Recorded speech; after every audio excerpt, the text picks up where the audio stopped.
Well, it's Friday, which means it's time for Cin-Emma Extra. We got Emma already on the couch. The self-ascribed aficionado herself here to talk top movies. Yeah, I've teased it before in previous, segments I've done. I'll be like, oh yeah, in this one, which is one of my top 10 favorite movies, but I've never revealed the list publicly. Well, give the people what they're asking for. Has anyone ever asked for this? I have. Okay. Can you tell us your movies, please? There you go. Yes. So this isn't much of a disclaimer, just an explanation. These are my favorite movies. I'm not saying these reinvented the wheel or are the best movies of all time. These are my favorite, and you cannot change my mind. Okay. So starting 10 to 1, we're going to start with number 10. This is Luca. Quanta fretta, ma dove corri? Dove vai? Se ci ascolti per un momento capirai.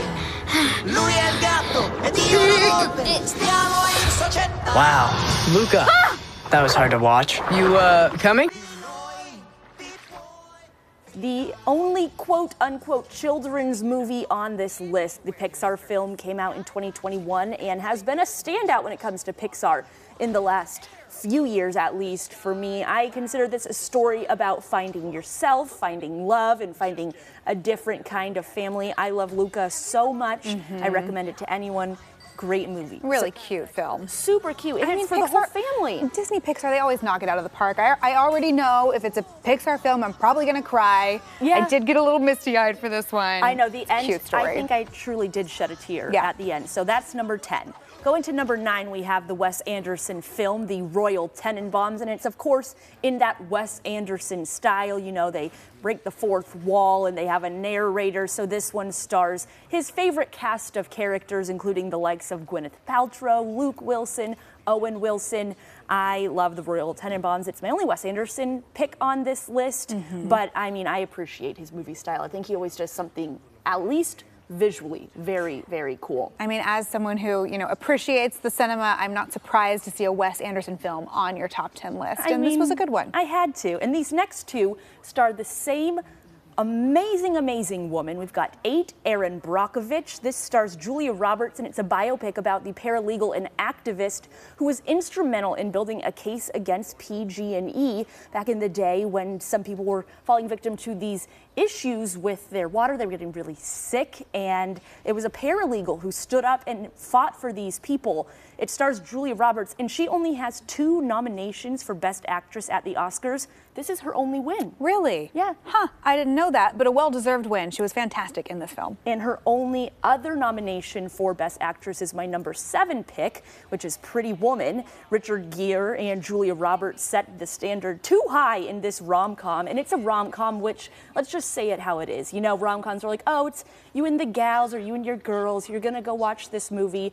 People don't technically or always think that like men are going to enjoy rom-coms. Every man I have shown this movie to has loved it. Oh, Pretty yeah. Woman is that movie, and it has my favorite line from any movie. So it's when she was, working as a sex worker, and she goes into this boutique. They don't let her. Right. So then she gets this money from Richard Gere's character. She comes back in, and they're treating her so nice, and they're so kind to her, obviously. And then she's like, "You don't remember me, do you?" And she goes, "Big mistake, big, huge." And I just quote that all the time. Very quotable line. Not giving Pretty Woman a chance. Big mistake. Big. Huge. Yes. Gotta watch it if you haven't seen it. Absolutely. And this next pick did not get the praise that I believed it deserved. This is number 6. This is Amsterdam.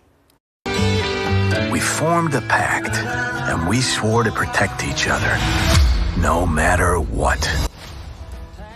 This did not get the attention it deserved in the 2023 award season. It did not get a single nomination from, the Golden Globes or the Oscars or things. It did, which I think is actually kind of kismet. It did get a nomination from the Portland Critics Association Awards. Yeah. So we saw what's good in this movie. Portland has good taste. I loved it so much. I've watched it 3 times since. I'm also just an avid movie rewatcher. I realize that's not for everyone, but I love this movie so much. Please check it out if you haven't. It's stars John David Washington, Christian Bale, and Margot Robbie. Definitely my favorite movie of 2022. And now to number 5. We're in the top 5. You ready? Okay. All right. Girl Interrupted. So this movie, although it was made quite a ways ago and you might not have seen it in a while, it has a sneaky all-star cast. We have Angelina Jolie, Winona Ryder, Clea Duvall, Brittany Murphy, Elizabeth Moss, Whoopi Goldberg. Like, these are all people in this movie that if you haven't seen it in many years, you might not realize. I know, I'm looking at this thinking, oh my gosh, these are all such huge actors kind of earlier on in their career. This is one of the classics that's still on my list of, I know I need to watch this. I haven't seen it yet. I will, I promise. Absolutely. It's been on there for a while. The sneaky all-star, so Elizabeth Moss plays a character who has to use prosthetics for a burn that she got. And so knowing that it's Elizabeth Moss and then who she became to be in the years following, like, blew my mind. Yeah. This is based off a book. I read the book in a single airplane ride. Great book. Love the book. Love the movie more. So I'm bumping it higher up on my list of need to watch. Glad it's on your list. Yes. Okay. Number 4, we have Booksmart. This was Olivia Wilde's directorial debut, and I watch this movie so often. I love these, like, you know, going back to high school and going through the issues that they dealt with in high school. I didn't have these issues. I wasn't that popular. I didn't do drugs. I didn't party that hard. But it's like the story of these two friends who are embracing the fact that after school ends, they won't be together anymore. So they go out for one last wild night, and it just follows their story. Beanie Feldstein, of course, incredible. We just saw Jason Sudeikis, and it's such a fun movie. I remember when this first came out, it was like described as super bad, but with girls. And I honestly feel like that doesn't do this movie justice, because I think the writing is smarter. I think the pacing and the humor is just more quick. You know, it's a funny one. It's a good one. Yeah, Molly Gordon's in it as well. She's kind of rose to prominence in the last few years. So then we have my number 3 choice, which there has to be a musical on this list. If you know me, there has to be a musical. Well, this is a good pick. I know. The movie musical Rent, which features much of the cast that they had on Broadway when it came out. Jonathan Larson, of course, he didn't get to, you know, truly do what he could have done in this world before he unfortunately passed. But between Rent and Tick Tick Boom, I think he left quite the impact. It also is my ultimate like pump-up song, Take Me or Leave Me, sung by Idina Menzel. Love it. And then had to have it. So number 2, and I know this doesn't come without some controversy, I love the movie The Blind Side. There's been controversy in recent years over Michael Oher in his conservatorship.